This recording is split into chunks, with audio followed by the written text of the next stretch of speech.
চন্দনদা, একটা কথা জিজ্ঞেস করব, যখন কোনো মানুষ শোনে তার ক্যান্সারের মতো মারণ রোগ হয়েছে, তখন প্রথম কি মনে হয়? আমি কেন? Y me? এত লোক আছে, আমি কেন? স্যার, আপনাকে কটা কেমো নিতে হয়েছে? 38টা। কিন্তু আমি আমার ডাক্তারদের কাছে অসম্ভব কৃতজ্ঞ, অসম্ভব কৃতজ্ঞ।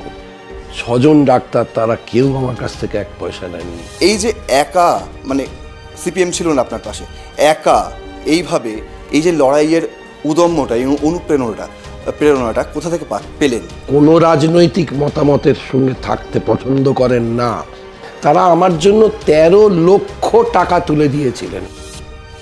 আপনি আপনার দীর্ঘ কর্মজীবনে অনেক থিয়েটার করেছেন, সিনেমাতে অভিনয় করেছেন, সিরিয়ালও করছেন এখন, তো কোন ফর্মটা আপনাকে সব থেকে বেশি টান? থিয়েটার না হলে মরে যাব, জাস্ট মরে যাব। কোথাও মনে হচ্ছে এই যে আমরা কলকাতা শহরে এবং সর্বত্র দেখছি, মানে পোস্টারে সিঙ্গেল একজনেরই ছবি, সেটা হচ্ছে চন্দন সেন। কখনো ভেবেছিলেন একা একটা ছবিকে এইভাবে টেনে নিয়ে যাবেন? আমার খুব ঘনিষ্ঠ বন্ধু, তিনি ছবিটা দেখতে গিয়েছিলেন। ছবিটা দেখে তিনি বললেন, কাল বা পরশুর মধ্যে তুই মরে যা, তোর আর বেঁচে থাকার দরকার নেই, কারণ বেঁচে থাকলেই তুই আবার কি সব করবি। মানিকবাবুর মেঘের পর তো ছবির পর ছবির প্রস্তাব আসার কথা। আমাদের মতো ছোটখাটো পরিচালক থেকে শুরু করে বড় প্রযোজক লাইন দিয়ে সকালবেলা দাঁড়িয়ে থাকবে। প্রসেনজিৎ চ্যাটার্জিকে বুম্বাদাকে জিজ্ঞেস করেছিল আমাকে নেয় না কেন। প্রসেনজিৎ চ্যাটার্জি বলেছিল, তুই আমার ডেট অনুযায়ী এটা কম্প্রোমাইজ করবি? না, আমিও বা তোকে দেবো কেন? আমাদের মধ্যে এখনো গায়ের রং ব্যাপারটা অনেকটা আছে, যে ফর্সা না কালো, এই বিষয়টা অনেকের মধ্যে থেকে গেছে। তো আপনার অভিনয় জগতে এসে কি এরকম কোনো অভিজ্ঞতার সামনে হয়েছে যেখানে গায়ের রং নিয়ে কোনো অভিজ্ঞতা? হ্যাঁ, আমি ভদ্রলোকের মতো কোনো চরিত্র তো আমাকে নেওয়া হয়নি আজ পর্যন্ত। আমি দেখতে খুবই খারাপ, ঠিক আছে, রিলস করছে, তার রিচ কত তার উপর ডিপেন্ড করে বম্বে ফিল্ম ইন্ডাস্ট্রি তাকে হিরোইন বানাচ্ছে বা হিরো করছে। পরিবর্তনের সময়, মানে 2011-র সময় যে পালা বদল, সেই সময় যে বিদ্যজনদের দেখেছিলাম আমরা, ঠিক তাদেরই পরিবর্তন কি আপনারাই? এর একটা আসলে পেছন রয়েছে। সেই পেছনটা হচ্ছে সিপিআইএম এর অত্যন্ত পরিকল্পিত ষড়যন্ত্র, কারণ চোখের সামনে তাই দেখেছিলাম। তেহরান এবং মস্কো থেকে দুটো নামী আন্তর্জাতিক পুরস্কার মেল অ্যাক্টর হিসেবে, আবার অন্যদিকে এডিনবরা ফিল্ম ফেস্টিভ্যালে, যেখানে পথের পাঁচালীর পর বিরল সম্মান ভারতীয় ছবি হিসেবে মানিকবাবুর মেঘ। এত কিছুর পরেও আমার জিএসটিও নেই। যদি বলি আসলে কালক্রমে আপনি হয়ে উঠেছেন পিপলস আর্টিস্ট, তাহলে কি মনে হয় এটাই বোধহয় পৃথিবীর সবচেয়ে বড় খেতাব? জীবনের সবচেয়ে বড় একটা জিনিস শিখছে না, সেটা হচ্ছে হারতে শেখা। কিন্তু যেটা সমস্যা হয় মানুষের, সেটা হচ্ছে একবার ওই অনেক মানুষ আপনাকে ঘিরে রয়েছে, ভালোবাসছে, সেখান থেকে হঠাৎ করে সবটা উধাও হয়ে যায়, তার যে যন্ত্রণা, সেই যন্ত্রণা 150, 200, 250, 4000, 5000 কোটি টাকা দিলেও পুরোবে না। Gauri Devi Institute of Medical Sciences and Hospital, GT Road, Rajpath, Durgapur. Best place to study. For contact us, call 7797662222, 9775696237. শুরু করছি আর প্লাস নিউজ রুম। আমি ঋতব্রত ভট্টাচার্য, আর এই মুহূর্তে রয়েছে আমরা আর প্লাস নিউজ রুমে। আপনারা দেখতে পেয়েছেন যে কে চলে এসেছেন। হ্যাঁ, তিনি এখন আমাদের অনুপ্রেরণা। না, এই অনুপ্রেরণার সঙ্গে সস্তা বাজারি রাজনীতির অনুপ্রেরণার কোনো মিল নেই। তিনি অনুপ্রেরণার, তার কারণ তার শিল্পবোধ, তার শিল্পের প্রকাশ এবং অবশ্যই তার জীবনযাত্রা, জীবনশৈলী, জীবনযাপন। কঠিন মারণ রোগকে পরাস্ত করে তিনি প্রতিনিয়ত আমাদের অনুপ্রাণিত করছেন এমন সব উচ্চ মার্গের কাজে, যাতে বাংলা সংস্কৃতি, ভারতীয় সংস্কৃতি এক অন্য মাত্রায় পৌঁছাচ্ছেন।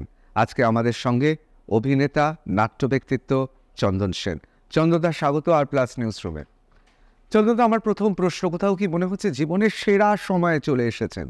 আপনার ছবি যে ছবিতে এই মুহূর্তে একমাত্র অঞ্জন দত্ত ছাড়া আমি কোনো মানে দু একজন ভারতীয় ছাড়া আর কারোর সঙ্গে আমি কেরিয়ারের যে গ্রাফ আমি তুলনা করতে পারছি না, সেটা হচ্ছে বিদেশি চলচ্চিত্রে বা বিদেশি চলচ্চিত্র উৎসবে পুরস্কার পাওয়া।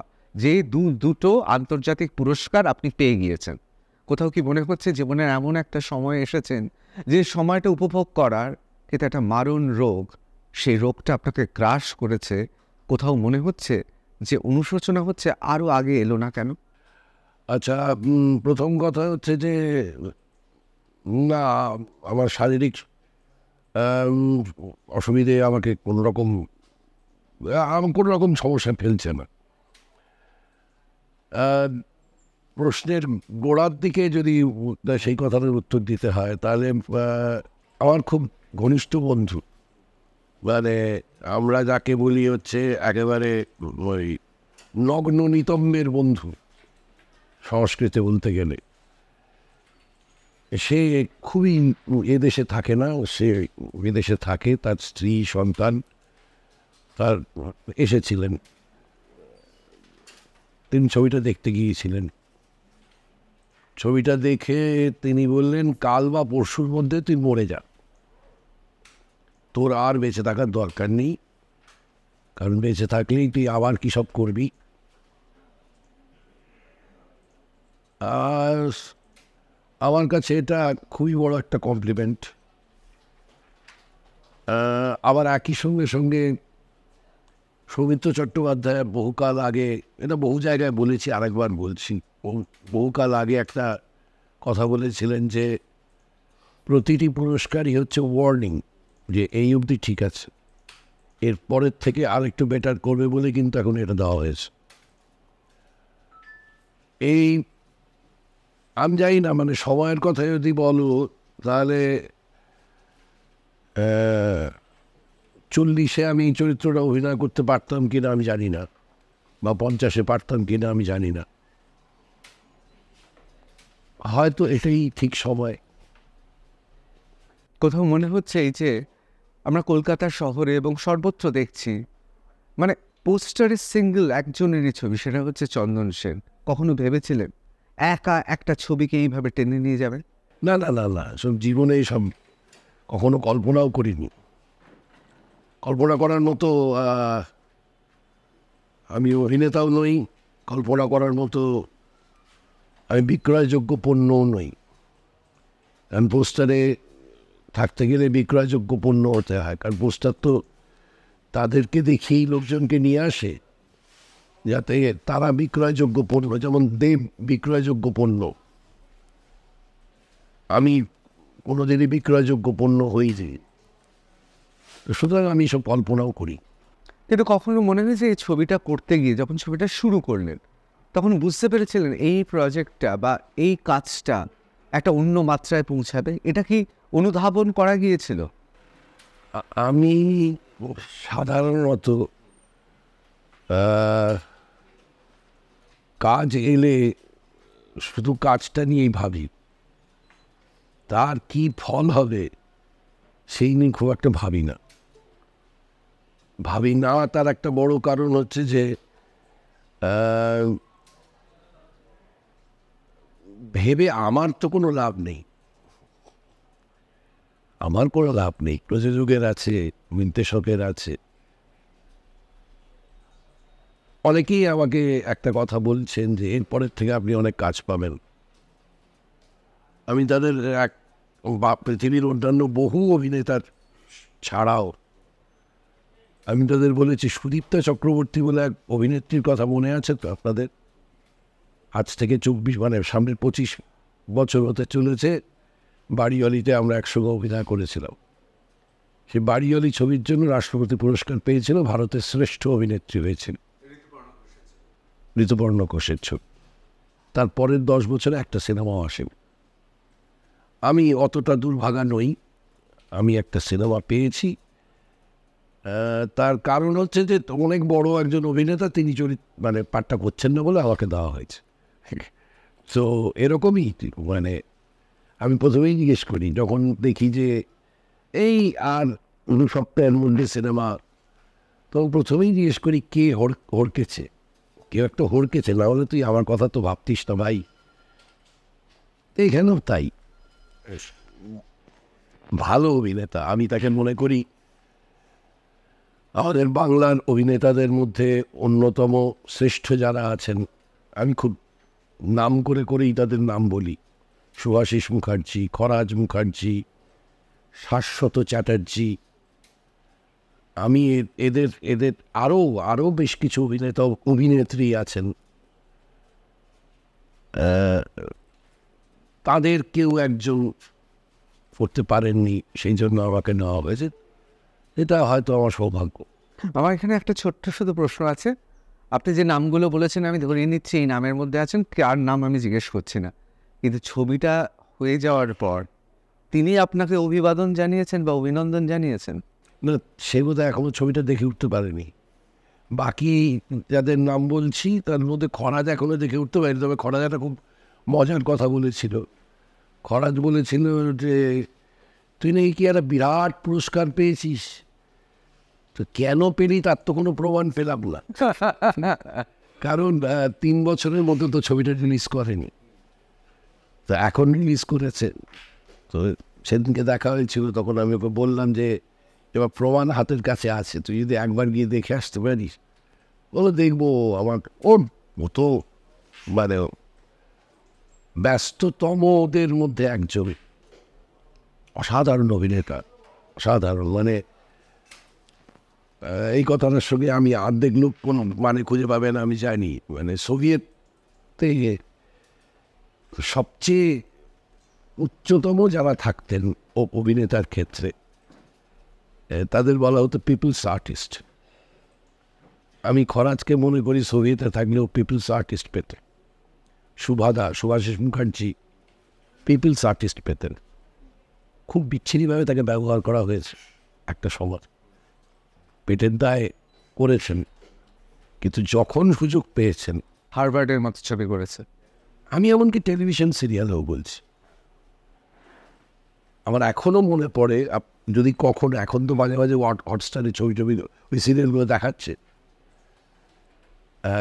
চৈতন্যদেবের উপর একটি সিরিয়াল হয়েছিল, সেইখানে একজন ওই তার্কিক যে চৈতন্যদেবের সঙ্গে তর্ক করতে এসছে, তাকে দেখে কোনো শব্দ করতে পারছে না, এবং দেবাংশু প্রায় 1 মিনিট সময় দিয়েছে ইচ্ছে করে। সে অভাবনীয়, ওটা একটা মাস্টার ক্লাস। ওই 1টা মিনিট বারবার চালিয়ে অভিনয়ের ছাত্রছাত্রীদের দেখা উচিত। আমি পৃথিবীর অন্যতম শ্রেষ্ঠ অভিনেত্রী মনে করি সাবিত্রী চ্যাটার্জিকে। তিনি একটা এরকম রাউন্ড ট্রলিতে আসবে, ওনার প্রায় 10 লাইনের সংলাপ, উনি সংলাপটা বলতে বলতে আমার সামনে এলেন, আমি আমার সংলাপ বলতে ভুলে গেছি। আমি হাঁ করে তাকিয়ে দেখছি যে শিখছি যে কি করে উনি শুধু বলে যাচ্ছেন ছোটবেলা থেকে কি করে তার মেয়েকে, আমি যে লোকটার চরিত্রে অভিনয় করছিলাম সে লোকটা এমনিতে খুব ভালো, কিন্তু রাত্রিরে মদ খেলে সে একটা কীরকম হয়ে যায়, এবং তখন সে প্রায় দানবে পরিণত হয়, মারধরও করে। পরের দিন সকালবেলা সোজা পায়ে পড়ে যায় এবং পা ধরে হাউ হাউ করে কাঁদে যে আমায় ক্ষমা করো। কিন্তু এইবার she was pregnant and she couldn't take it, so বাপের বাড়ি চলে এসেছে। এইখানে উনি বলতে বলতে আসছেন যে জন্মের পর থেকে একটা স্তর পেরিয়ে কীভাবে মেয়েকে মানুষ করেছেন, আদর করেছেন। এটা বলতে বলতে আমার সামনে এসে বললেন, এই মেয়েটাকে তুমি মারলে। শুধু শেষটা ছিল ওইটা। আমি আমার সংলাপ বলতে ভুলে গেছি, কারণ আমি চোখের সামনে একটা মাস্টার ক্লাস দেখছিলাম যে স্মরণ করার যে বিভিন্ন স্তর, আমরা স্মরণ যখন করি তখন তো তার বিভিন্ন স্তর থাকে। স্মরণ করার যে বিভিন্ন স্তর, সেই স্তরে অভিনেতা বা অভিনেত্রীকে কীভাবে যাতায়াত করতে হয়, এ এক অনবদ্য অভিজ্ঞতা আমার, আমি আজও ভুলিনি সেটা। আবার কি রিটেক করতে হয়েছিল? হ্যাঁ, কারণ ডিরেক্টর ছিলেন আমাদের অরিন্দম গাঙ্গুলি, সে বলে যাচ্ছে চন্দন ডায়লগ, চন্দন ডায়লগ। আমি হাঁ করে তাকিয়ে রয়েছি। তো আমাকে স্বাগতিক বললেন, কী হয়েছে চন্দনদা? উনি সবাইকে দাদা বলেন। এবং উনি কিন্তু এখনো মনে করেন উনি আমাদের থেকে বয়সে সত্যিই ছোট। না না, সেটা তো আমি বলেছিলাম একবার, যে সৌমিত্রদাকে বলেছিলাম যে আপনারা কি দুর্ভাগা যে আমাদের সঙ্গে অভিনয় করতে হয়। উৎপলদা অত্যন্ত সৌভাগ্যবান যে আমাদের সাথে অভিনয় করতে হয়নি, এবং এই কী বলে মেগা সিরিয়াল করতে হয়নি। উত্তমবাবুকে এটা করতে হয়নি, সৌমিত্রদাকে করতে হয়েছে। অত্যন্ত মানে বেশি দিন বাঁচার কুফলের মধ্যে একটা এটা পড়ে আর কি। চন্দন, আপনি কথা বলতে বলতে কেন জানি মনে হলো একটু চেপে গেলেন। দেখুন, দেবাংশু তিনি একটা সময় অত্যন্ত প্রতিভাধর একজন পরিচালক। তিনি আপনাকে কাস্টিং করার সময় কি বলেছিলেন, খুব জানতে ইচ্ছে করছে। দেবাংশুর সঙ্গে আমার ব্যক্তিগত আলাপটা তো থিয়েটারের সূত্রে, এবং একেবারে গোড়ায় মানে যখন দেবাংশু সত্য এসছে, তারপর দেবাংশু সেনগুপ্ত হয়ে গেছে, তা কোনোদিন আমাকে কোনো কাস্টিংয়ে রাখতে না, কোনোদিন করতো না। তো একদিন এমনি এই চারবাকেরই শো হচ্ছে, তারপরে আমাদের চেনামুখের শো, এই সেট তাড়াতাড়ি করে সরাতে হবে, আমাকে সেট লাগাতে হবে, এই নিয়ে এটা চলছে। তো ওদের সেটগুলো তাড়াতাড়ি করে, মানে চারবাকের সেটগুলো তাড়াতাড়ি করে বার করে দিচ্ছি। তাই সে সময় দেবাংশু আমরা দুজনে মিলে আমরা হাতে ধরে সেট বার করছি। ও আমার বললো থ্যাংক ইউ, তোরা না হলে এত তাড়াতাড়ি সেটটা বেরোতো না। আমি বললাম যে ধন্যবাদ দিয়ে কী হবে, পাঠটা তো দিস না, ধন্যবাদ দিয়ে কী হবে? বলে এর সঙ্গে কি, এটা কী যোগাযোগ? আমি বললাম আর কি, মনে অনেকদিন ক্ষোভ ছিল, সেটা বলে ফেললাম। তার বেশ কিছুদিন কেটে গেছে, আমি ওই টেকনিশিয়ান ওয়ানেই শুটিং করছি, ও করছে ওই তখন ওই সিরিয়ালটা চলছে, চৈতন্যর সিরিয়ালটা চলছে, মহাপ্রভু। কোন সিরিয়াল? দুষ্ট লোক। হ্যাঁ, মানে ওই নিয়ে একটা ঘটনা ঘটেছিল। একটি ছেলে একটি মেয়ে এসব বিকেলবেলা বাজার করতে আসতো আর কি, পাটাছেগুলো বাজার করতে আসে, যেমন সব জায়গায় দেয়। তা আমাকে জিজ্ঞেস করেছিল, আমি পুলিশের পোশাক পরে আছি। তখন এই ব্যোমকেশ হতো খুব, আর আমাকে প্রায় সব কটা ইয়েতেই নিয়েছিল, কিন্তু খারাপ লোকটার ইত্যাদির জন্য ওদের কাছে আমি খুব কৃতজ্ঞ যে আমাকে এত রকমের চরিত্রে মানে অভিনয় করার সুযোগ দিয়েছেন। তো আমি ঘুরছি, তখন মেয়েটি জিজ্ঞেস করলো, দাদা আপনার কোন সিরিয়াল? তাই বললো, পাশের ছেলেটি বললো, নিশ্চয়ই ঘুষখোর পুলিশ। বললাম না, উনি সৎ পুলিশ অফিসার। মেয়েটি বললো, আপনি সৎ, সিরিয়ালই চলবে না। তো তখন আমার এরকম একটা ইমেজ ছিল। আগে এটা বলেন, পরের জায়গাগুলির প্রসঙ্গটা আসছে। তো যাই হোক, অনুষ্ঠানটা তো দেখতে পেয়েছেন ওরকম ঘটছে আর কি।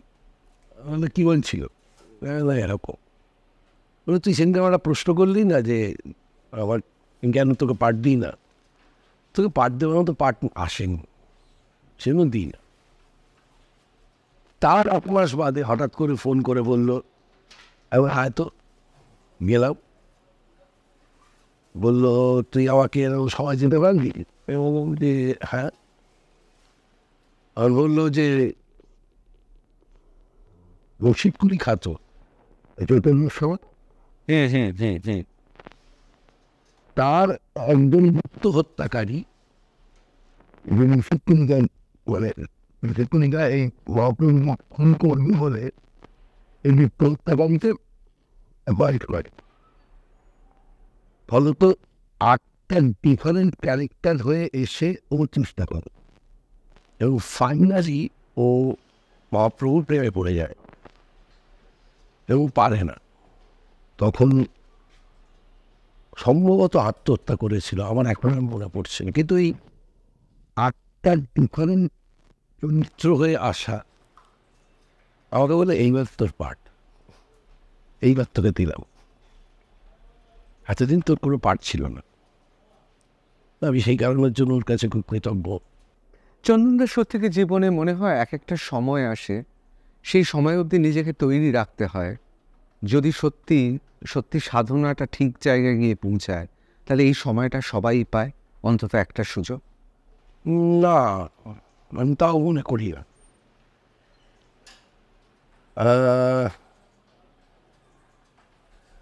আসলে ছাত্রাবস্থার দুটো জিনিস দরকার লাগে।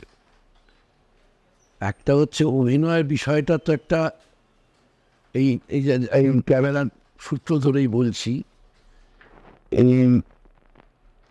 আমার অভিনয়ের বিষয়টা হচ্ছে একটা ট্রায়াঙ্গেলের মতো। এটা যেমন অ্যাপারচার ইয়ের মতো, তেমনি আমাদেরও একটা ট্রায়াঙ্গেলের মতো, দেখানো, শোনানো, বিশ্বাসযোগ্যতা। 40 বছর অভিনয় করলো, এই 3টে ট্রায়াঙ্গেল একটা জায়গায় এসে মেলে না। কোনো একটা দিন মেলে, এমনকি টিং করে মাথার মধ্যে একটা বাজনা বাজে, আজকে এই 3টেই মিলেছে। অর্থাৎ চরিত্র অনুযায়ী, আবার শব্দটা বলছি, অভিনেতা মানে ব্যক্তি নয়, চরিত্রানুযায়ী শোনানোটা ঠিক ছিল, দেখানোটা ঠিক ছিল এবং বিশ্বাসযোগ্য হয়েছে। এটা একটা আনএন্ডিং ডোর্স। রোজ নতুন একটা করে ভুল হবে, সেই ভুল ঠিক করার জন্য আবার রেডি হতে হবে। আমি রিসেন্টলি 2টো জায়গায় বলেছিলাম বলে খুব রাস্তায় গাল খেয়েছি, আমি আবার এখানেও বলছি, আমরা অত্যন্ত সৌভাগ্যবান একটা প্রজন্ম, যে প্রজন্ম 5টা ঋতু দেখেছে। আর একটা সৌভাগ্যবান প্রজন্ম যারা পাড়ায়, সে কুলপাড়া থেকে শুরু করে নর্দমার জলে নেমে মাছ ধরা থেকে শুরু করে কালার মাছ পাওয়া যেত, খেলাধুলো করার সুযোগ পেয়েছিলাম। আজকের তারিখের বাচ্চারা এই একটা সুযোগ না পাওয়ার জন্য, এই খেলাধুলো করার সুযোগ না পাওয়ার জন্য জীবনের সবচেয়ে বড় একটা জিনিস শিখছে না, সেটা হচ্ছে হারতে শেখা। যা আমি পরবর্তী ক্ষেত্রে যখন খেলাধুলো করতে গেছি কলকাতা মাঠে, তাতে তখনও আমি শিখেছি যে হার থেকে ওই যে কেন হারলাম সেটাকে ঠিক করতে হবে, কোনো পরের দিন চেষ্টা করতে হবে, আবার একটা গণ্ডগোল হবে। ছাত্রাবস্থায় দুটো, এই একটা জিনিস মাথায় রাখা, আর একটা জিনিস মাথায় রাখা যে পাটা যেন মাটিতে থাকে। তার কারণ হচ্ছে, আমি খুব 85 সাল থেকে এখানে কাজ করার সৌভাগ্য হয়েছে আমার। আমি বছর 4 মধ্যে বুঝে গিয়েছিলাম টেলিভিশন সিরিয়ালের জনপ্রিয়তা স্ফুলিঙ্গের মতো। স্ফুলিঙ্গের যেমন খাইটাও মাটিতে পড়তে পারে না, টেলিভিশন সিরিয়ালের জনপ্রিয়তাটা ওই রকমই। সিরিয়াল চলাকালীন যে পাড়ায় সম্বর্ধনা দেওয়া হয়েছে, সিরিয়াল শেষ হয়ে গেলে সেই পাড়াতেই ভুল ঠিকানা দেখিয়ে দেবে। এই সব অভিজ্ঞতা আমার ছিল। ফলত আর একটা বড় সুবিধা আমার হয়েছিল, আমার যে মাস্টারমশাইরা যারা, তারা এত যত্ন করে আমাদের শিখিয়েছেন যে সেটাও একটা খুব বড় সৌভাগ্য। আমার জানগুরু শ্রী উৎপল দত্ত এবং কর্মগুরু রমপ্রসাদ বণিক, এরা এত যত্ন করে শিখিয়েছেন যে আমাদের না ওইটাতে কোনো অসুবিধা হয়নি। পা মাটিতে থাকা মানে কিন্তু ওইটা সম্পর্কে একটা জ্ঞান তৈরি হওয়া, যে এই যে জনপ্রিয়তা দেখছো, এটা একটা স্বীকৃতি, কিন্তু এই স্বীকৃতির পেছনে চাহিদাও আছে। যেমন এখন অনেকেই আমায় জিজ্ঞেস করছে, আমি বলছি হ্যাঁ আনন্দ পাচ্ছি, নিশ্চয়ই পাচ্ছি। মানুষ ভিড় করে নন্দনের সিনেমা দেখছেন, এখন আস্তে আস্তে ধীরে ধীরে মাল্টিপ্লেক্সগুলোতেও মানুষের সংখ্যা বাড়ছে, সেটা খুবই আনন্দের। কিন্তু একই সঙ্গে সঙ্গে আমার আর একটা ভয়, যেটা মাথার ভিতর আস্তে আস্তে করে বলে পিঠের দিয়ে আস্তে আস্তে করে এগোচ্ছে, যে এখন কিন্তু লোকে আরও বেশি ভুরু কুচকে আমার দিকে তাকিয়ে থাকবে। কোথায় ভুল হচ্ছে দেখি তো, কারণ তা না হলে এটা ফ্লুট ছিল, ওটা ফ্লুট ছিল, তাই পুঁতে ফেলেছি। ফলত আগে যতটা মন দিয়ে আমাকে অভিনয় করতে হতো, চরিত্র নির্মাণ করতে হতো, এখন অনেক বেশি মন দিতে হবে এই চরিত্র নির্মাণের ক্ষেত্রে। তা না হলে দুদিন বাদেই এই তুই আমাকে বলবি কী সব করছো। তো এই কী সব করছো তো এতবার শুনেছি, আর এতবার আমাদের তো জোয়ার ভাটা চলে। এই যেমন আমি এখন প্রচণ্ড ভাটায় আছি, লম্বা ভাটায় আছি, আবার হয়তো কাজের জোয়ার আসবে, আমাদের এরকমই হয়।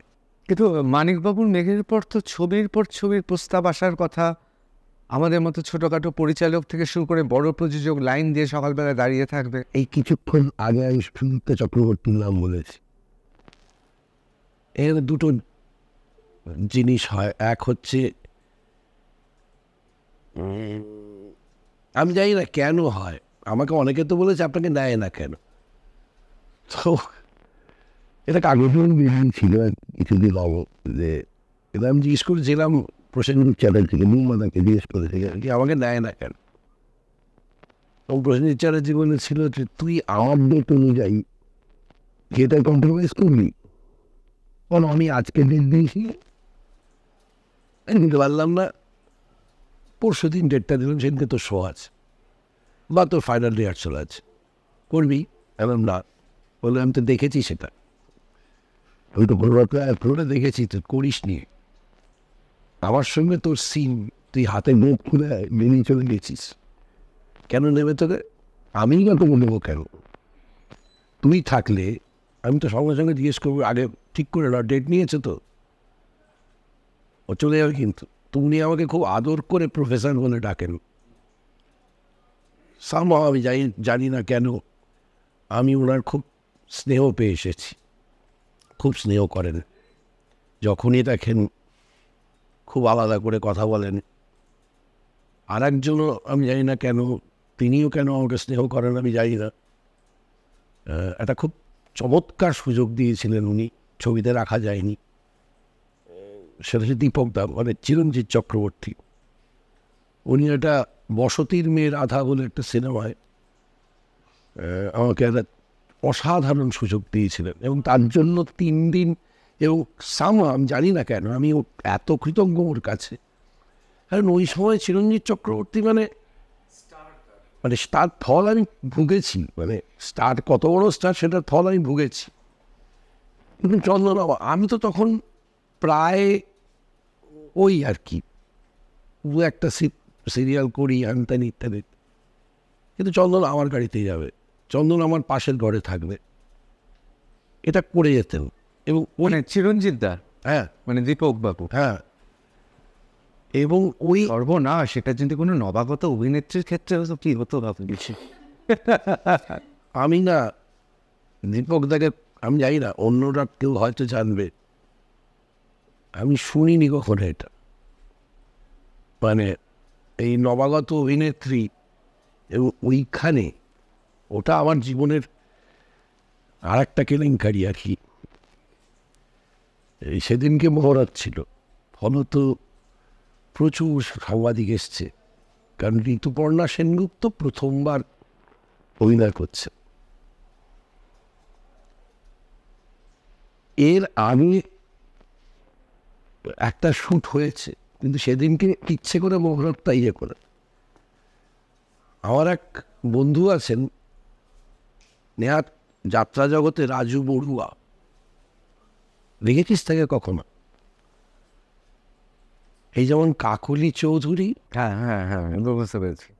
ওই সে দাঁড়াবার পর কি একটা যেন ঝড় বয়ে চলে, আশপাশটা পাল্টে যায়, আকাশটার রং পাল্টে যায়। এই রাজু বড়ুয়া একটা সিরিয়ালে এসেছিল এখানে, অর্ধেক লোকের অবস্থা ঢিলে হয়ে গেছে। একটা জম করতো, তোতলা জম, কুশলের একটা সিরিয়ালে, হ্যাঁ একটা সিরিয়ালে।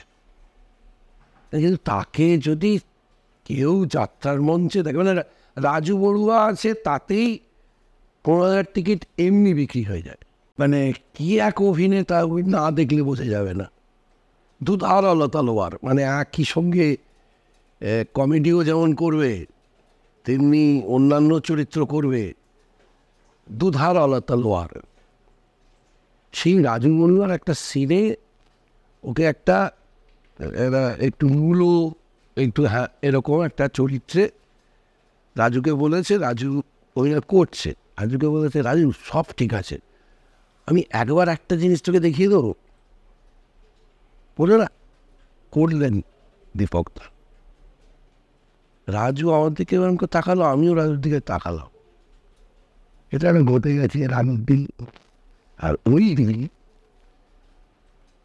একটা দৃশ্যটাই, শ্যুটটাই হবে হচ্ছে যে এই যাচ্ছিল, আমি যে ছেলেটার চরিত্র অভিনয় করছিলাম, সেই ছেলেটা ওর আঁচল ধরে টানে, ও আখ খাচ্ছিল, এই মেয়েটি আখ খাচ্ছিল, সে ছুঁড়ে মারে, ছেলেটার এখানে কেটে যায়। এটি শটটা হলো। হওয়ার পর দীপকদা বললেন, চৌকি রাগ নয় অভিমান, বড় হয়েছি একসঙ্গে, সে আজকে তোকে ওইভাবে আঁচল ধরে টেনেছে, ওটা অভিমান বলে গোপ টোপ নিয়ে অভিমানটা করে দেখালেন। সুখেন দাসের পাশে ছিলাম আমি বসে, আমি বললাম আপনি এগুলো করেন না কেন? সব অসাধারণ অভিনয় করছেন। সেদিনকে দেখলাম ওই বসে আছে তার মাঝখানে, অদিনকে তাকালো, আর সুখেন দাস বললো এই রে বলে আস্তে করে চলে গেলেন। এবার আমার লাঞ্চ আসে না। ওই 81-এ 10 নম্বর ঘর আছে একটা, এই সৌমিত্র চট্টোপাধ্যায়, হ্যাঁ সৌমিত্র চট্টোপাধ্যায় সেই ঘরে সেদিনকে 4 জন আছেন, সৌমিত্র চট্টোপাধ্যায়, মনোজ মিত্র, টিটোদা মানে দিবঙ্কর দে এবং উনি। এবার আমি প্রোডাকশানকে জিজ্ঞেস করছি কি আমার লাঞ্চ, তোমার লাঞ্চ ওদিকে যাও, তুমি ওদিকে যাও, ওই ঘরে বলেছে দিতে। আমি ভয়ে ভয়ে ঢুকলাম, আয়। সৌমিত্রদা তাকিয়েছিল করে, তো বড়সা বলছে চন্দন কি তোমার সিনেমায় পাঠ করছে? মানে শুধু পাঠ করলে তো মিটে যেত, তোকে একটা কথা বলি, দীপক চক্রবর্তী চিরঞ্জিত চক্রবর্তী নয়, চিরঞ্জিত চক্রবর্তী তুই যাকে দেখলি সেটা দীপক চক্রবর্তী। একাডেমির পিছনে বসে ফাটিয়ে দিবি, আর এখানে এসে এই তফাৎটা বুঝবি না, কতগুলো লোকের সামনে দুম করে কথাটা বলে দিলি, আয় বস খা। সত্যি সেদিনটা বোধ হলো, সত্যি তো আমি অতগুলো লোকের সামনে সব রয়েছে, তার মাঝখানে আমি দুম করে বলে ফেললাম কথাটা। কিন্তু এতটাই স্নেহ করেন যে এটা বোঝাবার জন্য আমাকে কিন্তু অত লোকের সামনে কিচ্ছু বলেননি। এবং 81-এর বিখ্যাত 10 নম্বর ঘরে, এলিট ঘরে ডেকে নিল, এবং সেখানে সৌমিত্র চট্টোপাধ্যায়, টিটোদা মানে দীপঙ্কর বাবু এবং মনোজ মিত্র বসে আছেন। মানে আমিও খুব 10 নম্বর ঘর পছন্দ করতাম, সবসময় বলতাম 10 নম্বর ঘরে সৌমিত্রদা আছেন, কারণ ওনারা না ওই সাবিত্রীজি বলেছিল, মায়াগুলান্ডে বুঝি না, কি একখান আয়নার সামনে একা একা বইয়ে থাকে, আমার সময় এরকমটা ছিল না। ওনাদের সময় যেটা হতো সেটা হচ্ছে লম্বা বেঞ্চ থাকতো, সেই বেঞ্চে সবাই বাড়ির থেকে যে যে খাবার এনেছে সেই খাবারগুলো রাখা হতো এবং এর উলবো না। এবার উল বুনতে আমাকে এমনও বলেছেন মাধবী চক্রবর্তী, বলে জানে উল বুনতে বুনতে একজন রেখে চলে গেছে, আর একজন আমরা নিয়ে ওই উলটা ততক্ষণে বলে নিচ্ছি। এইভাবে আমাদের দিন কাটতো। আমরা ওই একা একা কোনো ঘরে ওই রমাই আলাদা একটা ঘরে বসতো, সুচিত্রা সেন আলাদা একটা ঘরে বসতো, কিন্তু যখনই ওর মনে হতো এইবার কারোর পেছনে লাগতে হবে অমনি বেরিয়ে আসতো এবং সে সাংঘাতিক পেছনে লাগতেন। মানে আমরা যে সমস্ত পরে তো পরিদার কাছ থেকে জেনেছি, বা আমার জীবনের শুরু, সিনেমার শুরু, আমি খুব সৌভাগ্যবান কিন্তু সে অর্থে, আমার জীবনের সিনেমার শুরু নিশীথ ব্যানার্জির হাতে। মানে যার ছবি হচ্ছে শিল্পী, সাগরিকা, কান্না, মানে তৎকালীন সময়ের বিখ্যাত সব ছবি, সেই ছবি, সেই ডিরেক্টর আমি আর যদি ভয় না পাস তাহলে আমি বলতে পারি আর একটা ছবিতে আমি প্রধান চরিত্রে ছিলাম, কিন্তু ভয় পাস না, ওটা লোধাদের নিয়ে ছিল, সেই জন্য আমি প্রধান চরিত্রে ছিলাম। Gauri Devi Institute of Medical Sciences and Hospital, GT Road, Rajpath, Durgapur. Best place to study. For contact us, call 7797662222, 9775696237. আমার প্রশ্ন আপনার কাছে এটাই যে আপনি ফলিকিউলার লিম্ফোমাতে আক্রান্ত হয়েছিলেন, তো আপনি এখন ক্যান্সার বিজয়ী, কিন্তু কোনো সময় কি আপনার মনে হয়েছে যে আপনার কাজের প্রতি এতটা যে আপনার ইচ্ছা শক্তি সেটাকে ক্যান্সার বাধা দিয়ে দিয়েছে? আমার তো কোনো অপশান নেই। তোমার কোনো অপশান আছে? আর তো এক্সট্রা টাইম খেলছি, তো খেলে যাও। বাড়িতে বসে থেকে কী হবে? রাস্তা দিয়ে সৌভাগ্যবশত আমাদের দুজনের সুগার হয়নি, কারণ এমন একটা রোগ যে সব খেয়ে ফেলার পরে এক্সপ্রেস করে। আমাদের এমএনডি হয়নি, মোটর নিউরন ডিজিজ, একটা করে মোটর বন্ধ হতে থাকে শরীরে। আমি আঙুলটা নাড়াতে পারবো না কারণ এখানকার মোটর বন্ধ হয়ে গেছে। আমাদের মাল্টিপল স্ক্লেরোসিস হয়নি, নার্ভাস সিস্টেমে বসে থাকে, কখন কোনটা অফ করিয়ে দেবে কেউ জানে না। আমরা অত্যন্ত সৌভাগ্যবান সে অর্থে, কিন্তু আমি আমার ডাক্তারদের কাছে অসম্ভব কৃতজ্ঞ। 6 জন ডাক্তার, তারা কেউ আমার কাছ থেকে 1 পয়সা নেননি। আমি জিজ্ঞেস করেছিলাম, তাতে বলেছিলেন যে একদিন খারাপ অভিনয় করে দেখো। স্যার আপনাকে কটা কেমো নিতে হয়েছে? 38টা। এবং কোনো রেডিয়েশন? আমার কোনো রেডিয়েশন 35।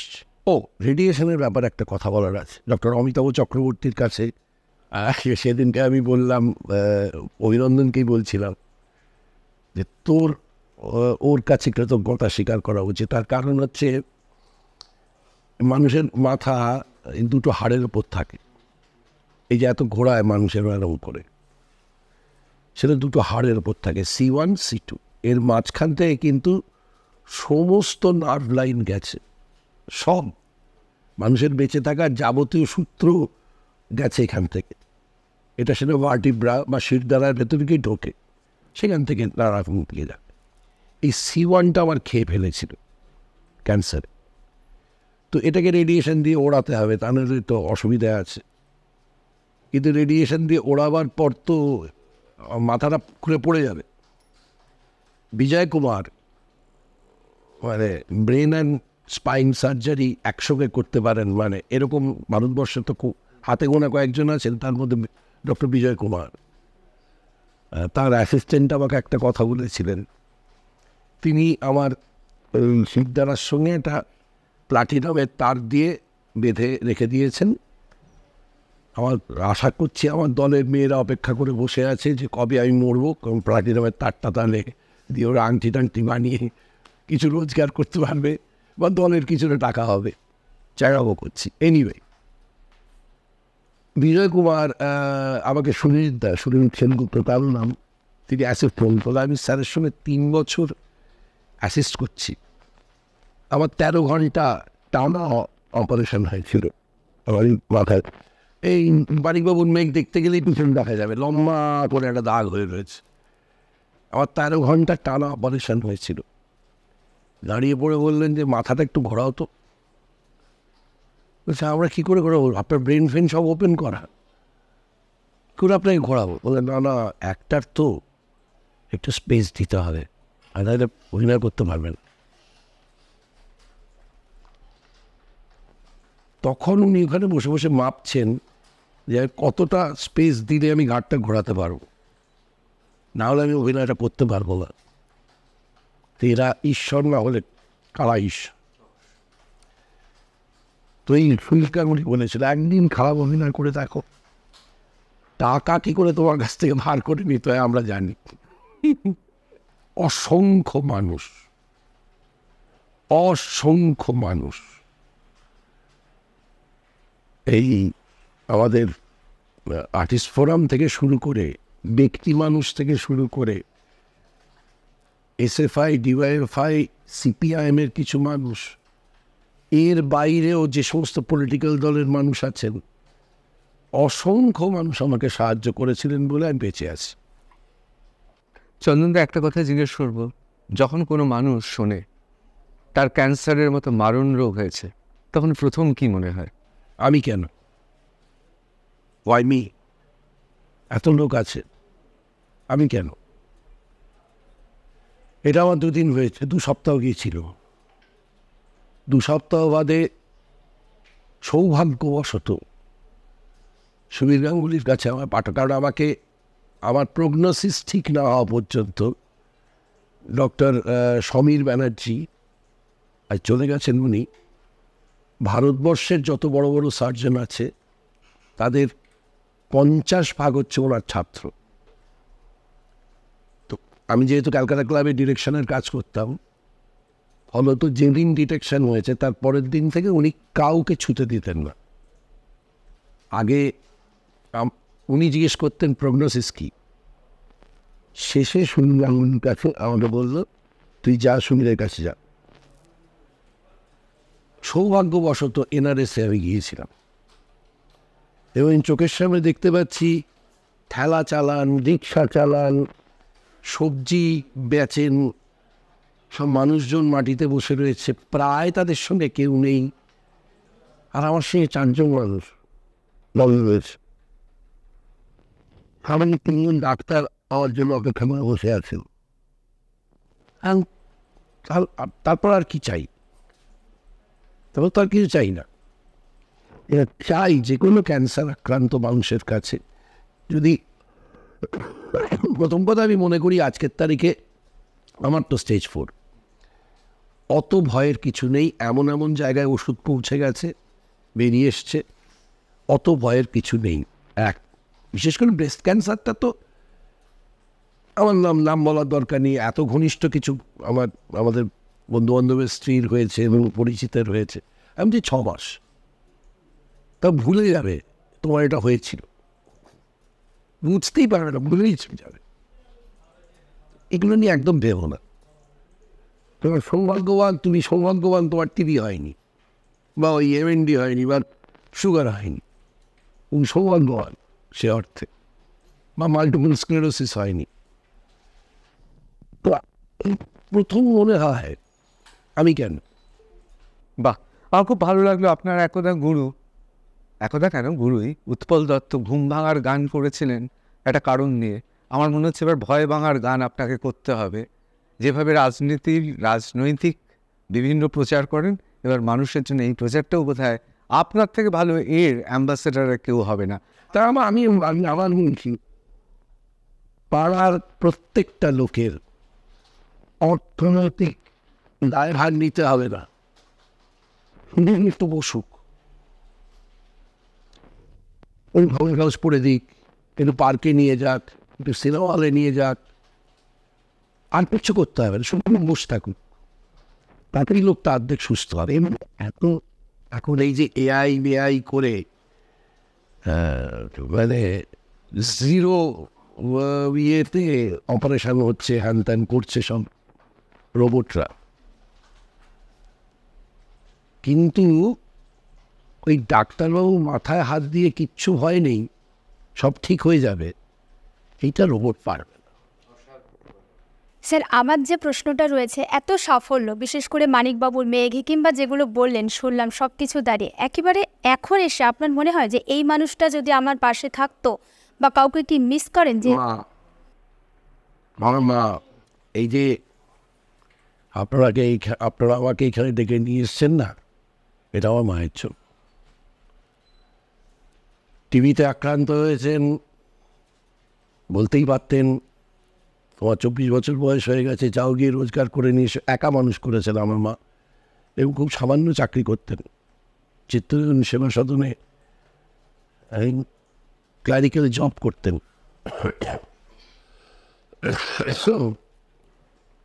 সকালবেলা রান্না করে বেরিয়েছেন, সারাদিন অফিস করেছেন, সন্ধ্যেবেলায় গিয়ে, তখন অফিস ক্লাবে থিয়েটার হতো, সে অফিস ক্লাবে থিয়েটার করেছেন, নয়তো শ্যামবাজারের বোর্ডে থিয়েটার করেছেন, নয়তো গণনাট্য সঙ্গের কোনো নাটকে অভিনয় করছেন, করে বাড়ি এসে আবার রান্না করছেন। একবারের জন্য বলছেন না যাও গিয়ে রোজগার করে নিয়ে এসে আমি আর পারছি না। শুধু জিজ্ঞেস করছে আজকে কি হলো, শুধু এইটুকুই। এটা করতে দিয়েছেন বলেই আমি 24 ঘন্টা এটা করতে পেরেছি। আবার সেই লেনিনের কথায় 24 ঘন্টা যদি কেউ না করে সে বিপ্লবীও হতে পারে না। স্যার, আমার প্রশ্ন হচ্ছে এরকম যে আমরা এখন 2024-এ এসে দাঁড়িয়েছি, কিন্তু আমাদের মধ্যে এখনও গায়ের রং ব্যাপারটা অনেকটা আছে, যে ফর্সা না কালো, এই বিষয়টা অনেকের মধ্যে থেকে গেছে। তো আপনার অভিনয় জগতে এসে কি এরকম কোনো অভিজ্ঞতার সামনে হয়েছে যেখানে গায়ের রং নিয়ে কোনো অভিজ্ঞতা? হ্যাঁ, আমি ভদ্রলোকের মতো কোনো চরিত্র তো আমাকে নেওয়া হয়নি আজ পর্যন্ত।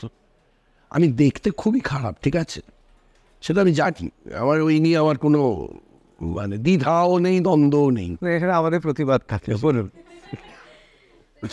তো মেয়েরা মুখ ফুটে লজ্জায় বলতে পারছে না, আমি বলে দিলাম তাদের না, কিন্তু আমাকে এই যে দুষ্টুরটির পাঠ সবসময় দেওয়া হয়েছে, তার পেছনে কারণটাই কিন্তু মানে বাংলা সিনেমায় না, এটা উৎপল দত্ত বলে গিয়েছিলেন, এই যে ভিলেন হতে গেলে দুটো বড় বড় চোখ থাকতে হবে। আমি তো সব ছবিতেই ঘোষাল, কেন যে নিয়ে যায় বারবার করে বলেছিলেন উনি। স্টিরিওটাইপ ভীষণ পছন্দ করে আমাদের এখানে যারা ডিরেক্টর আছেন, এবং এই তো সত্য ভাবতে আরম্ভ করেছে যে অভিনয় করতে হবে, চরিত্র তৈরি করতে হবে। এই তো সত্য। কারণ কি জানেন তো, মানে আমাদের এখানে একটুখানি দোকানপাট ভালো থাকলেই একটু হয়ে গেল সে আর কি। এই যেমন এখন দেখতে পাবেন আপনি রিলস করছে, তার রিচ কত তার উপর ডিপেন্ড করে বম্বে ফিল্ম ইন্ডাস্ট্রি তাকে হিরোইন বানাচ্ছে বা হিরো করছে। এবার এরা যেটা বুঝছেন না সেটা হচ্ছে এই পুঁজির দুনিয়ায় নতুন প্রোডাক্ট চাই, যাকে আমি 6 মাসের মধ্যে বেচবো, তারপর ছুঁড়ে ফেলে দেবো, এবার একটা নতুন প্রোডাক্ট নেব। ঠিক সারেগামা পায়ের কপ্টের মতো। আপনারা জানেন কি না আমি জানি না, এই সারেগামা পায়ে যারা যেতে তাদের বম্বেতে একটা ফ্ল্যাট থাকে, এখান থেকে সব কিছু নিয়ে সেখানে গেল, ততক্ষণে পরের জন জিতে গেছে, তখন তাকে বার করে দেওয়া হয়, দিয়ে আবার তাকে ওখানে নিয়ে দেয়। পুঁজির দুনিয়ায় আপনি বিক্রয়যোগ্য পণ্য খুঁজে বেড়াচ্ছে তারা, নতুন প্রোডাক্ট চাই, কারণ লোকজন পুরোনো প্রোডাক্ট আর চাইবে না। এটা এরা বুঝতে পারছে না এখনো, যে কারণের জন্য যাচ্ছে 100-150 কোটি টাকা হঠাৎ করে রোজগার হয়ে যাচ্ছে। কিন্তু যেটা সমস্যা হয় মানুষের, সেটা হচ্ছে একবার ওই অনেক মানুষ আপনাকে ঘিরে রয়েছে, ভালোবাসছে, সেখান থেকে হঠাৎ করে সবটা উধাও হয়ে যায়,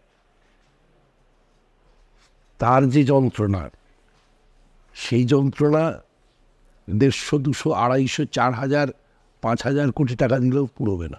আমি যেহেতু খুব সামান্য টাকা রোজগার করি, মানে আমার জিএসটিও নেই, এটা দেখলে বুঝলেই হবে যে আমি কত সামান্য টাকা রোজগার করি। সেহেতু আমি তার থেকে বলছি না এই কথাগুলো, আমি আমার রাজনৈতিক বোধ থেকে বলছি। আপনি আপনার দীর্ঘ কর্মজীবনে অনেক থিয়েটার করেছেন, সিনেমাতে অভিনয় করেছেন, সিরিয়ালও করছেন এখন, তো কোন ফর্মটা আপনাকে সবথেকে বেশি টানে? কোন বিষয়টা আপনি বেশি পছন্দ করেন? থিয়েটার না হলে মরে যাব, জাস্ট মরে যাব। কিন্তু প্রত্যেকটি মাধ্যমের নিজস্ব ব্যাকরণ আছে, সেই ব্যাকরণকেও শিখতে হবে এবং আনন্দ পেতে হবে। নতুন চরিত্রের জন্ম দেওয়ার আনন্দটা, এটাই কিন্তু অভিনেতার আসল আনন্দ। আপনার সবসময় মনে রাখতে হবে, যশ 40 বছর থাকতে পারে, 50 বছর থাকতে পারে, কিন্তু নতুন চরিত্রের জন্ম দেওয়ার আনন্দটা, ওটা যতদিন বেঁচে থাকবেন ততদিন থাকবে। সেটাই অভিনেতার সবচেয়ে বড় সম্পদ। আমাদের মাস্টারমশাইরা এভাবে শিখিয়েছিলেন। আমরা এখন সেই, মানে আমার ছাত্রাবস্থা, আমি সবাইকে বলে বেড়াই আমি ক্লাস 10ও পাস করিনি এখনও, তো আমি এখনও তাই মনে করি মাস্টারমশাইরা যে শিখিয়েছিলেন। এবং আরও একটা কথা মনে রাখবেন, আমাদের বয়সে পৌঁছলে হঠাৎ করে অবাক হয়ে তাকিয়ে দেখবেন যে কিচ্ছু জানেন না। এতদিন বিশাল বিশাল কথা বলে এসেছেন, আসলে কিচ্ছু জানেন না। এতটা জানার জায়গা পড়ে রয়েছে, সেইটা জানতে গেলেই মাথা খারাপ হয়ে যাবে তখন। নমস্কার স্যার, আমার কোয়েশ্চেনটা হচ্ছে, আপনি আপনার কেরিয়ার জীবনে ক্যামেরার এপারেও থেকেছেন, ক্যামেরার ওপারেও থেকেছেন, কিন্তু আপনার মধ্যে যে এই যে সুন্দর একটা বক্তার, আমি এতক্ষণ ধরে আপনার বক্তৃতাটা শুনলাম, মোটামুটি কথাবার্তাটা শুনলাম, আপনার মধ্যে একটা ভালো বক্তার একটা ব্যাপার আছে। তো আপনি কি আপনার এই মানে কিছু যে এই যে টিপস, সেটা কি আপনি ইয়াং জেনারেশনের সাথে শেয়ার করতে চান? মানে আপনি কি নতুন করে কোনো এরকম কোনো ইনস্টিটিউশন খুলতে চান যেখানে আপনি এরকম একটা কিছু বলবেন? কারণ কি আপনার কথা এটাই দেখা গেল যে একটা স্টেট মাইলে পৌঁছানোর পর আরেকটা স্টেট মাইল অপেক্ষা করছে, সেটা যখনই আপনি পৌঁছে যাচ্ছেন পরেরটা আপনার কাছে মানে মূল্যহীন। তাহলে আপনি কি এটা কোনোভাবে কি নতুনভাবে আর একটা কিছু চাইছেন? প্রতিজ্ঞা করুন যে আর কোনো দিন বলবেন না, তাহলে আপনি যেখানে চাইবেন আমি সেখানে চুমু খাবো। টিপসটা বলবেন না, এটা শুধুমাত্র আমাদের যারা ওয়েটার, যারা সার্ভ করেন তাদের ক্ষেত্রে হয়। এটা খুব বাজে কথা চালু করেছে, এটা আপনার দোষ নয়, এটা প্রচলিত অবস্থায়। আপনি যেটা বলতে চাইছেন সেটা হচ্ছে, তাকে কি আপনি কোনো রকম কোনোভাবে সাহায্য করতে পারেন, কোনো পথ দেখিয়ে? একটাই পথ আছে, সেটা হচ্ছে গোড়াতেই যদি সে মাথায় ঢুকিয়ে বেশি নেয় যে আমার নাচ শিখতে গেলে মাস্টার লাগে, ফুটবল খেলতে গেলে কোচ লাগে, অঙ্কের জন্য মাস্টার লাগে, তাহলে অভিনয়টাও শিখতে হয়। এটাই মাথায় নেই। সবচেয়ে বড় গণ্ডগোলটা হয়ে যায়, আমরা যারা অভিনয় করি তারা বলি আমি, ও তুই আমার মেয়ের পাঠ করছিস, আমি এখানে গিয়ে বসবো, এটা আমার ডায়লগ, আমি নই তো। সে ওই লোকটা, আমার দায়িত্ব ওই লোকটা হয়ে ওঠা। এইটা প্রাথমিক যদি শিক্ষা না হয়, সে আমাকে তাকে দেখতে পেতে হবে, তাকে নির্মাণ করতে হবে। এবং অনেক বড় বড় ছবি আছে যে নিজের সেলফকে বাইরে থেকে দেখে, তার সঙ্গে কথা বলে, এরা ঈশ্বর। মানে মার্টিন ভুটকে টুটকে যারা ঈশ্বর আর কি, অভিনেতা মার্টিন ভুটকে, তারা এসব পারে। ওগুলো আমাদের কল্পনার মধ্যে, আমি সব ভাবতে ভালো লাগে, কিন্তু করতে গেলে অসম্ভব।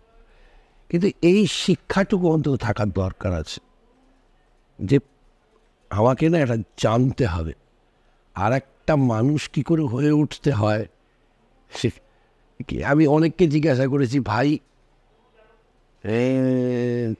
3 বছর 5 বছরের কোর্স নিয়ে বিশ্বের শ্রেষ্ঠ স্কুলগুলোতে অভিনয় শিখতে যায়, এরা বোকা বলো? 6 মাস শুধু মরতে হয়, কি করে শিখতে হয়?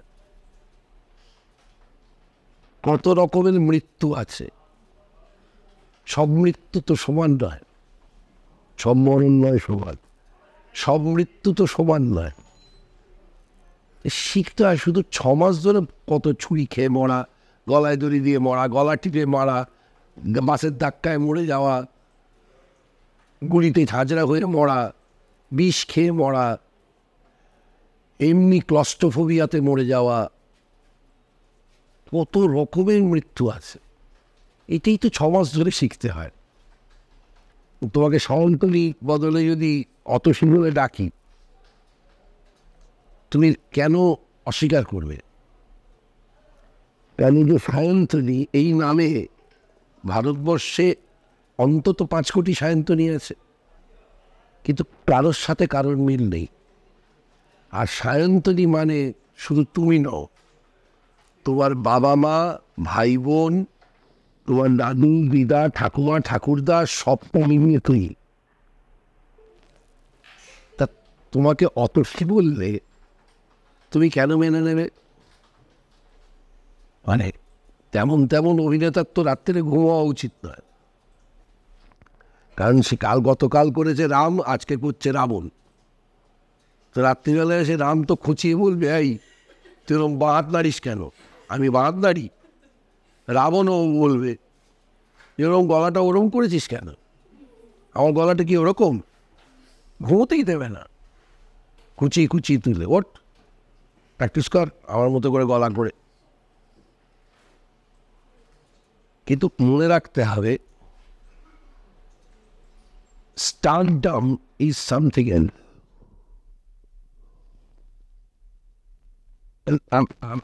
আপনি এমন কোনো স্টারকে পাবেন না, খুব সামান্য কয়েকজনকে ছাড়া পৃথিবীতে, গোটা পৃথিবীতে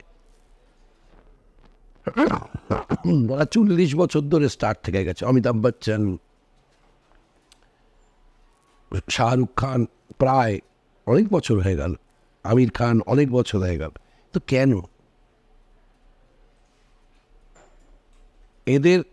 অমিতাভ বচ্চন অন্য চরিত্র করছেন বলে কিন্তু এখনো রয়েছেন। আজকে পাতে উনি যা, অন্য ছবিতে তা নয়। হ্যাঁ, এটা কেন করলে? এইবার কেন স্ক্রিপ্ট বলছে যে তা ফাঁসে আবার স্ক্রিপ্টটাও রাখা আছে, উল্টে দেখালেন স্ক্রিপ্টে কিন্তু কোনো নোট নেই। অমিতাভ বচ্চন বলছেন যে she taught me, এবং সেটা অ্যাকসেপ্ট করেছেন এবং সেটা জনসমক্ষে বলছেন। এবং ছেলেকে বলছেন, ছেলে বলছে, বাবা আমাকে গাড়িতে করে করে ওই খলিগুলোর সামনে, ওই ফুটপাথগুলোর সামনে বারবার করে নিয়ে যেতে বলতেন, কখনো ভুলো না তোমার বাবা এখানে ছিল, এইখানে থাক, এটা কখনো ভুলবে না। ক্যাজুয়াল লুকটাই কি আপনার স্টাইল স্টেটমেন্ট? এই যে ঔদাসীন্য, একটা কোনো সাজগোজ নেই, এটাই কি জিজ্ঞেস করছো আপনার স্টাইল স্টেটমেন্ট? আমার যেই জামা কাপড়টা পরলে আরাম হয় আমি সেটা পরতে পছন্দ করি। এই মধ্যিখানে যেমন প্রায় ধর্ম বোঝা যায় এমন সব জামা কাপড় পরে লোকজন বেরোচ্ছে।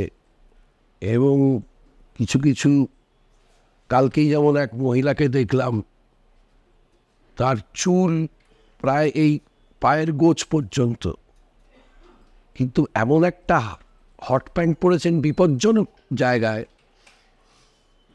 সেটা কি করে যে সামলাবে না। আমি প্রত্যেক মুহূর্তে আমার মনে হচ্ছিল ও যে বসবে চেয়ারে গিয়ে, বসবে কি করে, এই পুরো চুলটাকে সামনে নিয়ে এসে।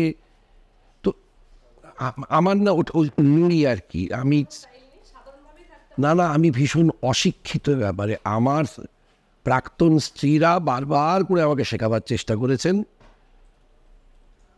আমি যথারীতি ঘুরে ফিরে ওইখানে ঢুকেছি গিয়ে। তাহলে চন্দনদা, চন্দন সেনের কোনো স্টাইল নেই, কিন্তু চরিত্রগুলোর স্টাইল থাকে। হ্যাঁ, অফকোর্স, সেটা তো নির্ভর করছে হচ্ছে নির্দেশক কি চাইছেন। পরিবর্তনের সময় মানে 2011 সময়ের যে পালা বদল, সেই সময়ে যে বিদ্যজনদের দেখেছিলাম আমরা, ঠিক তাদেরই পরিবর্তন কি আপনারা? আমি জানি না, তখন তো আমি তখনও চিৎকার করেছিলাম যে এটা একটা অত্যন্ত পরিকল্পিত ষড়যন্ত্র, কারণ চোখের সামনে তাই দেখেছিলাম। কারণ সিঙ্গুরে যে রাস্তাটার ওপর বসে রয়েছেন বর্তমানের মাননীয় মুখ্যমন্ত্রী, রাজধানী কেন্দ্রীয় সরকারের CISF এফওএ সাফ করে দিতে 15 মিনিট সময় লাগবে, অথচ আশ্চর্যজনকভাবে সেখানে এই রাজনাথ সিং বসে রয়েছেন এবং বাকিরা বসে রয়েছে। এই তার থেকেও বড় কথা, পৃথিবীর বুকে কোনো এরকম মোটর হাব করতে গেলে অন্তত 2000 একর জায়গা লাগে। সেখানে 1500 একরও নয়, 1300 একরের মধ্যে পুরোটা হচ্ছে। আর যদি নাম জিজ্ঞেস করতে চান ওই চত্বরের, তাহলে দেখবেন সব কটার নাম হচ্ছে ভেড়ি, সিংহের ভেড়ি, খাসের ভেড়ি, ইত্যাদি ইত্যাদি ইত্যাদি। এবং যে 400 একরকে নিয়ে এত কথা, তাদের একজনকেও খুঁজে পাওয়া যায়নি, এতটাই লিটিগেশনের মধ্যে রয়েছে পুরোটা। ফলত এবং আর 1.5 মাস বাদে প্রোডাকশন হবে। এর একটা আসল পেছন রয়েছে। সেই পেছনটা হচ্ছে CPIM-এর এই খায় না মাথায় দেয়। মানুষ তো বুঝবে না যে কেন, কিসের ভিত্তিতে সরকার থেকে CPIM সরে আসছে, কংগ্রেস সরকারটা পড়ে যেতে পারে। প্রণব মুখার্জি কিন্তু তখন ডেকে CPIM নেতাদের বলেছিলেন যে আর কি এনারা এটা করিস না, সেটা 7% সুইং করাবো, মুছে যাবে। এমনিতেই 47%-এর বেশি কোনোদিন ভোট পেতেন না এনারা, সেটা আরো কমে গিয়েছিল, 43%-এ নেমে গিয়েছিল। অসংগঠিত ক্ষেত্রের শ্রমিকদের কাউকে পেতেন না। কি করে পাবে? ইনভার্টার শ্রমিককে পাবে কি করে যদি তার মালিকের কাছ থেকে চাঁদা নেয়? তাহলে তো ইনভার্টার শ্রমিকটাকে পাবে না। যে শ্রমিকটাকে টাকা দিচ্ছে না ইনভার্টার মালিক, সেই ইনভার্টার মালিককে যদি তাকে যদি দেখে যে তার কাছ থেকে চাঁদা নিয়ে তার সঙ্গে গরম মরম আছে, ফলত অসংগঠিত ক্ষেত্রেও একটা বড় অংশ তারা কেউ নেই যাদের এই লাল পতাকার তলায় থাকার কথা, যাদের নিজেদের পতাকা ওটা, তারা কেউ নেই। তো পুরোটা নিয়ে আমরা জানতাম 2টো হেলিকপ্টার 15 লক্ষ টাকা পার ডে লাগে, কে দিচ্ছে? চন্দনদা, এই প্রসঙ্গে বলবো, CPM-এর তৎকালীন অপদার্থতার কথা তো অনেকেই বলেছেন ঐতিহাসিক ভুল হিসেবে, আমি সে বিতর্কে যাচ্ছি না। কিন্তু কোথাও কি মনে হয়েছে তৎকালীন যে বিদ্যজনেদের সেই সময় আমরা দেখেছিলাম, যারা ব্র্যান্ডেড বিদ্যজন, তাদের পেছনেও কোনো না কোনো সংস্থা বা কোনো না কোনো বিশেষ শক্তির মহল টাকা জুগিয়েছে? আমরা থিয়েটার করতে গেলে এটাই আশা করছি শেষ উত্তর হবে। আমাদের থিয়েটার করতে গেলে, একটা থিয়েটার করতে গেলে 4টে টেকনিক্যাল রিহার্সাল নিয়ে যদি আমরা মেজর বিতরণকে টাকা দিতে পারি, লঞ্চিং প্যাডে আমাদের খরচা হয়ে যায় 3.5 লাখ টাকা, 4 লাখ টাকার কাছাকাছি। তখনও পর্যন্ত পশ্চিমবঙ্গের এত দল কেন্দ্রীয় অনুদান পেত না।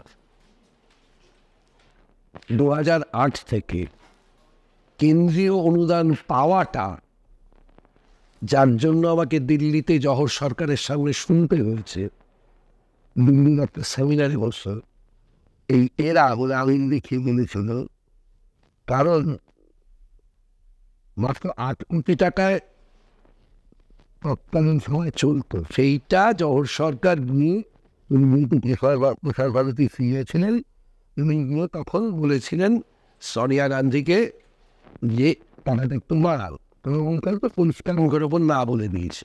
এখন রাহুল ইন্টারভিউ করেন এবং করে সেই টাকাটা 32 কোটি হয়। বলেছিল এরা পলিটিক্যালি নিজেদের মধ্যে ভাগাভাগি করে 55% টাকা নিয়ে চলে গেল। জওহর সরকার আজ কি বলবেন আমি জানি না, কারণ এখন তৃণমূলের রাজ্যসভার মেম্বার, তখন যাদের সঙ্গে বলেছিলেন তারা দিল্লিতে গেছে আছে, তারা আছে না কেন, তাদের সঙ্গে যোগাযোগ আছে।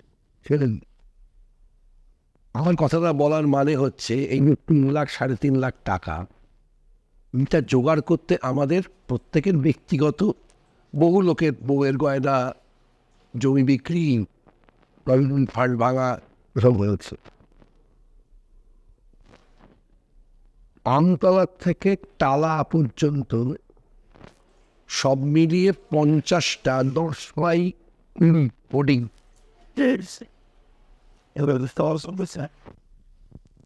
সবচেয়ে টপ লোকটা পায় 5,000 টাকা, আর সবচেয়ে নিচের লোকটা পায় ওই 500-550 টাকা, মোট 3500।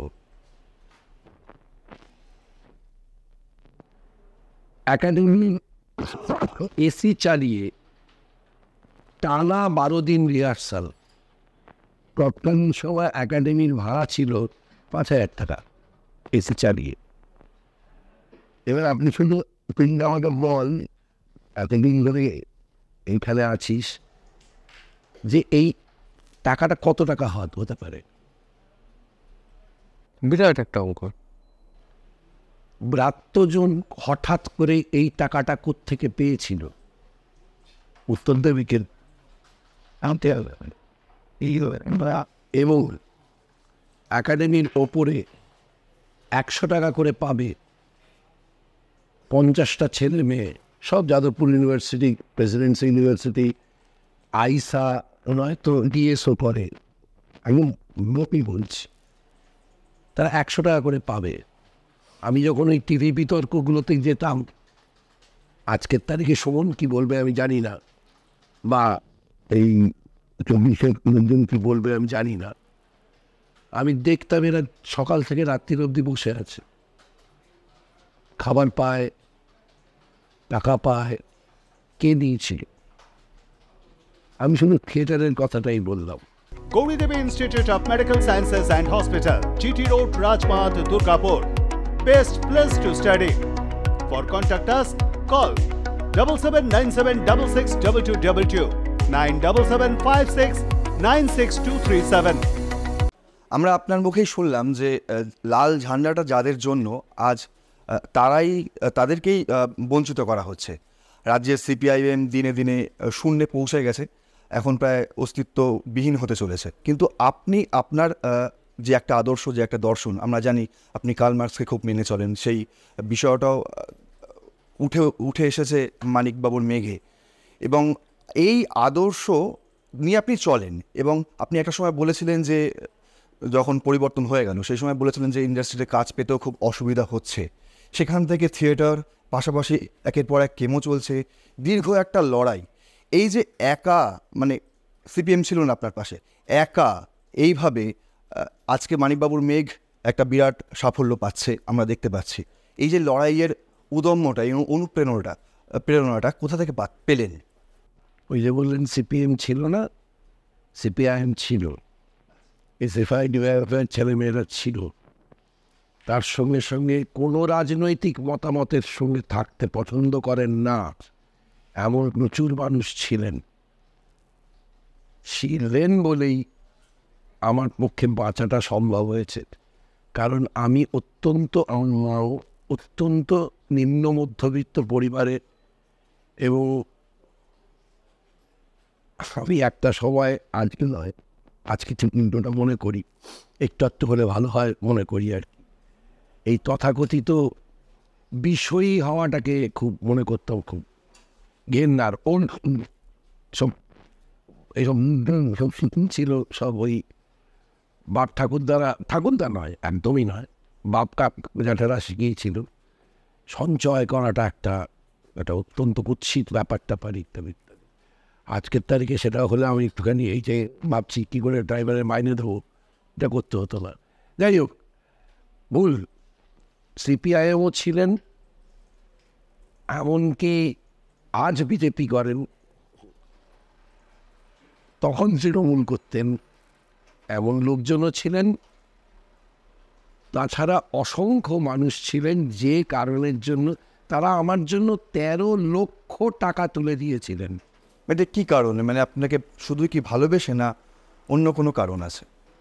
বোধ হয় আমার শুধু একটা জিনিস মনে হয়েছিল, যে কথাটা বললাম বিষয়ী হলে খুব ভালো হতো, আমার তখন মনে হয়েছিল বিষয়ী বোধহয় হয়নি বলে এটা বই।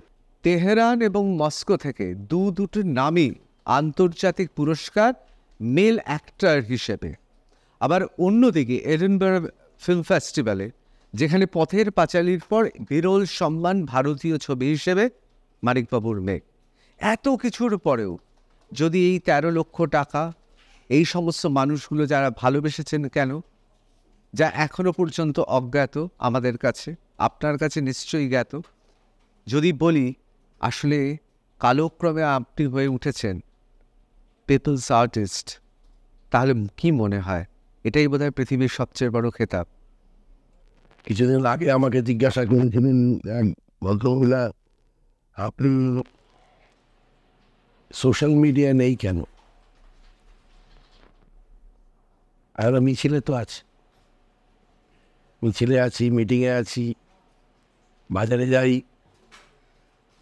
মানুষ দেখতে পাই, মানুষের সঙ্গে কথাবার্তা হয়। না, পিপলস আর্টিস্ট হতে গেলে অনেক বড় যোগ্যতা লাগে, আমার সে যোগ্যতা নেই। এটা কোনো বিনয় থেকে বলছি না, আমি জানি মানে আমার সঙ্গে মানে সিনেমার অভিনেতাদের একটা বড় সংকট, সেই সিনেমা দেখতে বসলে সামনে একটা মোটা মুখওয়ালা একটা কিছু রাখতে হবে, কারণ প্রতিনিয়ত মাথা টুকতে থাকবে, ইস এটা কেন দেখিনি, ওটা কেন ভাবিনি, মা এইটাকে এইভাবে দেখলাম, কেন তখন ও ক্লোজ দেওয়ার সময় বেরিয়ে গিয়েছিলাম, আমার থাকা উচিত ছিল, এরকমভাবে। তো সুতরাং ওই যে আমি আবার বললাম, সদর্থকভাবে নিজের ভুলটা দেখতে শেখুন, এইটা ছোটোবেলা থেকে আমাদের খুব স্পষ্ট করে দেওয়া হয়েছিল। এবার আমার কিছুই হচ্ছে না বললে যেমন ঠাস করে চর খেতাম, তেমনি ফাটিয়ে দিয়েছি বললে প্রথম প্রশ্নটা করতো কার ফাটলো তুমি জানো, বলে বাকিটা হতো আর কি। তা আমি ওই যে বাবার বলছি খুব সৌভাগ্যবান যে আমি আমার জীবনে প্রথম টেলিভিশন সিরিয়ালের কাজ নির্মল কুমারের সঙ্গে, যিনি শুধু ওইটুকুই জেনেছিলেন ও আজকে তোমার প্রথম দিন, হ্যাঁ, উনি ঘর থেকে বেরোলেন না, উনি বলতে আরম্ভ করলেন এই লেন্সে এইটুকু দেখতে পাবে, তার বেশি কিছু করো না, এইটাতে এখন এই আলোটা নিতে হবে, এটা নিলে এই চোখটা তখন তোমার বেরোবে, এইভাবে উনি শিখিয়েছিলেন।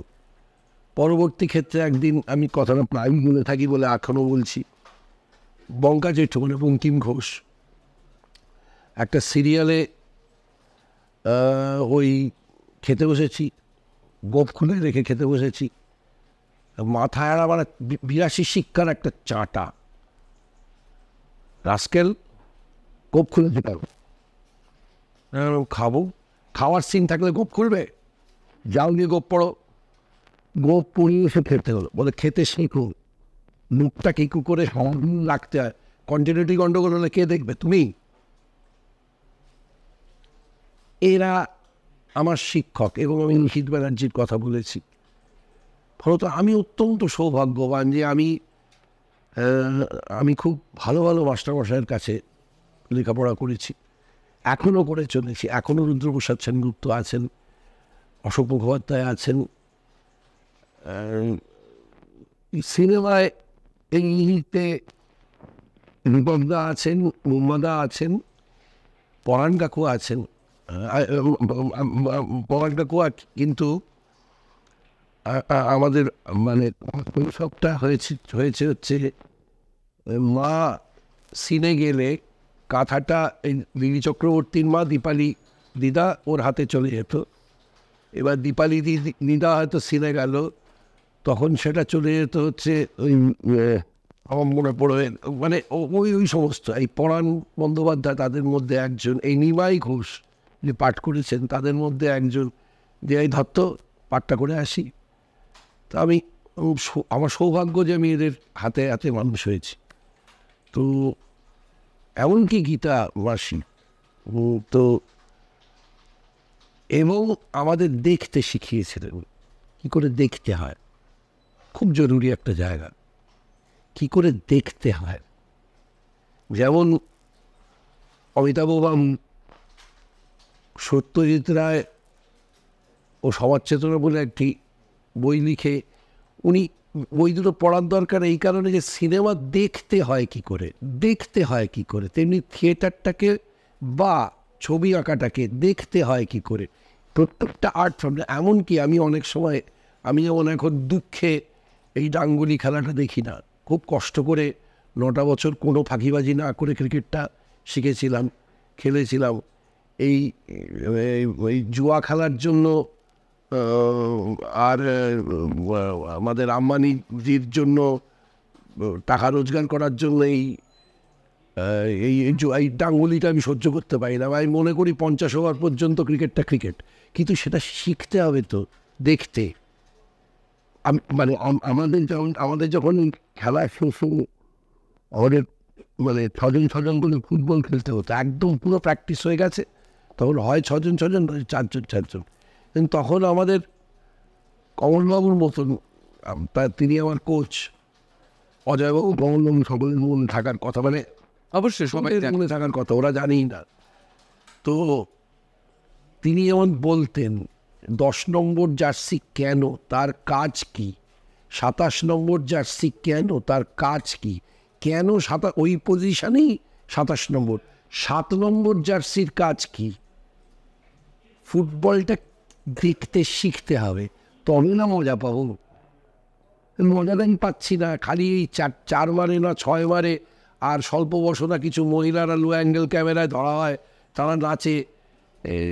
তো এই যে একদিকে একেবারে বলা যেতে পারে মারণ রোগকে পরাস্ত করে আমাদের থেকেও বেশি বাঁচবে, এখনো পর্যন্ত আমরা যারা আছি এর মধ্যেও কেউ প্রতিবাদর হতে পারে, সেও হয়তো বাঁচতে পারে। কিন্তু একটা প্রশ্নের উত্তর বোধহয় আমরা পেয়ে গেছি, যে গণনাট্য থেকে আজকের চন্দন সেন ভবিষ্যৎ আর সময়ই বলবেন তিনি তার কি উত্তরণ হলো, তিনি কি পিপলস আর্টিস্ট হয়ে ইতিহাসে থেকে যাবে। সেটা জানতে হলে কিন্তু আমাদের অপেক্ষা করতে হবে সময় আর মহাকালের ওপর। অনেকক্ষণ সময় নিয়েছি, অসংখ্য ধন্যবাদ R+ নিউজ রুমে এতক্ষণ আমাদের সঙ্গে কথা বলার। আপনাদের সকলকে ধন্যবাদ।